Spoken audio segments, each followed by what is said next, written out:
নমস্কার বন্ধুরা, কদিন ধরে খুব গরম পড়েছে। আজকে দুপুরবেলা গরমে আমার ছেলেরা ভাত খেতে পারেনি। সন্ধ্যাবেলায় খিদে পেয়ে গেছে। ছেলেরা বলল, মা তাড়াতাড়ি করে কিছু টিফিন বানিয়ে দাও, খেয়ে আমরা পড়তে যাব। আমি এখানে দুটো ডিম আর আলু খুব ভালো করে গ্রেট করে নিয়েছি। এবারে মিশ্রণটার মধ্যে নুন, গোলমরিচ আর দিয়ে দেবো মেয়োনিজ। মেয়োনিজটা একটু বেশিই দিতে হবে, তবে কিন্তু খুব ভালো টেস্ট হবে। চামচের সাহায্যে খুব ভালো করে মেখে নিতে হবে। খুব ভালো করে যখন মাখা হয়ে যাবে, আমি এখানে নিয়ে নিয়েছি আটার পাউরুটি। আপনারা চাইলে পাউরুটি ময়দারও নিতে পারেন।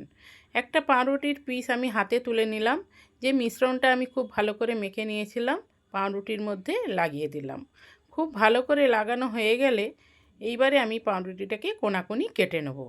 কোনাকুনি কাটা যেই হয়ে যাবে, একটা দিয়ে দেবো পেঁয়াজ, গোল করে কেটে রেখেছিলাম। দিয়ে দেবো টমেটো। পাউরুটিটাকে আমি যেভাবে উল্টে দিলাম ওইভাবে উল্টে দিতে হবে। সব কটা পাউরুটি আমি এইভাবেই তৈরি করে নেব। এখানে আমি একটা নিয়ে নিয়েছি পাউরুটির টোস্টার। ওই পাউরুটির টোস্টারের মধ্যে খুব ভালো করে বাটার ব্রাশ করে নিতে হবে। দুপাশেই আমি বাটার ব্রাশ করে দিলাম। এইবারে পাউরুটির পিসগুলোকে বসিয়ে দিলাম। খুব ভালো করে টাইট করে বন্ধ করে দিন।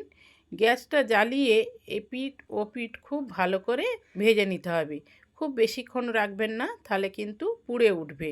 এপিঠ ওপিঠ খুব ভালো করে ভেজে নিয়েছি। দেখুন দেখতে কত সুন্দর হয়েছে। এইভাবেই আমি সব কটা পাউরুটি তৈরি করে নেব। এর থেকে তাড়াতাড়ি কোনো টিফিন আর মনে হয় না বানানো হয়। তাড়াতাড়ি করে ছেলেদের খেতে দিয়ে দিলাম। ভিডিওটা ভালো লাগে একটা লাইক করে দেবেন।